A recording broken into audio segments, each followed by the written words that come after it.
because the region that I come from, which is Central America, the 5 smallest countries of all our region, Guatemala, El Salvador, Nicaragua, Honduras, and Costa Rica, right now, 2 of them, Nicaragua and El Salvador, are ruled by socialism of the 21st century. So how can I negotiate as a bloc when I have 2 countries that are not willing to open to free trade? And for these 3 ways to work, you need to understand something about Latin America. I had 2 slides, 2 pictures, if we could put them on, please. The first thing is Latin America has always been ruled by dictators. Then Fidel Castro comes in, and he is successful in making a Marxist guerrilla. In the moment that Castro comes in and he makes a Marxist guerrilla, all the countries in Latin America start copying and pasting that model. You had Marxist guerrillas everywhere, Guatemala, Nicaragua, Peru, trying to do the same thing as Castro, financed by the Soviet Union and with the intelligence of Cuba. 1989 comes, the Soviet Union collapses, and the left Marxist wing of Latin America, the socialist sectors, they are in trouble because now they don't have the money of the Soviet Union to keep on going with these violent guerrillas, but they still want to come to power. So what do? Well, Fidel Castro gathers together with Lula da Silva, and they form the first Forum of Sao Paulo. The Sao Paulo Forum is a parliament that every year gathers together to further on the socialist agenda.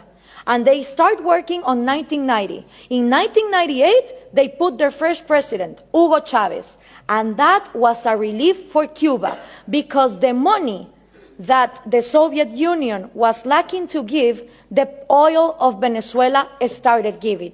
And now that the oil prices are coming down, they are hoping for Colombia to advance on the agenda to give FARC, the Marxist guerrilla drug dealer of Latin America, places in power. If this happens, we're going to have the first narco-socialist government, which will mean that the money of drugs, it's infinite.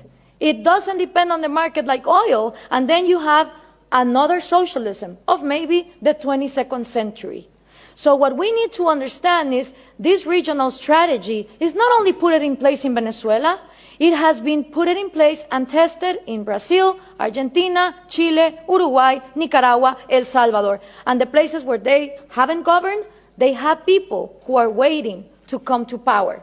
When we understand this, we also understand that when the Berlin Wall fell, and communism was a thing of the past, in Latin America, we voted for the so-called neoliberal governments, the right-wing presidents that were going to open the market.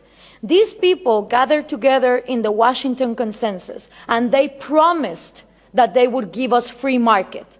What did they do? They privatized everything. They privatized electricity, trains, radio stations, but they didn't liberalize them.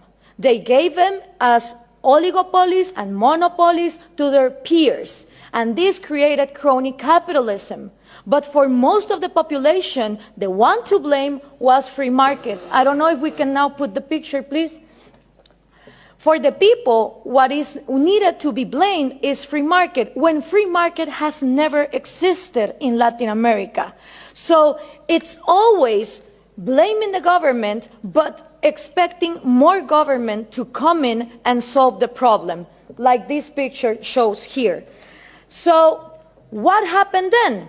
People started voting for socialism of the 21st century because they were going to, fix the mess that this crony capitalists did in the 90s. Venezuela was going to be the promised land. Caracas was going to be the New York City of Latin America. So what happened? All these people get in power, Chavez, Lula, Correa, Evo Morales, and instead of finishing with the privileges, the crony capitalism, the oligarchies, they become even worse. So why is this good news to us? Because people in Latin America don't know what to do. They tried with the right wing, and they think that too much of a free market failed, and then they tried for socialism of the 21st century, and it turns out that it didn't end poverty, it multiplied it. So right now, it's a great and excellent opportunity for people like us, for people who really defend liberties and freedom, not only economic liberties, but also individual liberties.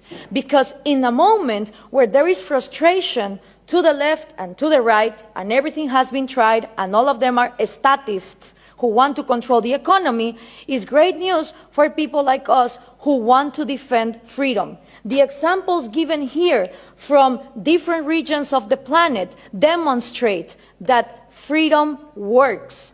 So what we need to input from Europe to Latin America is the right messages. Those messages include that Scandinavia is not socialist, that we need trade more than aid, and in order for institutions to follow up, it's not about material equality, it's about equality under the law and the rule of law. Thank you very much.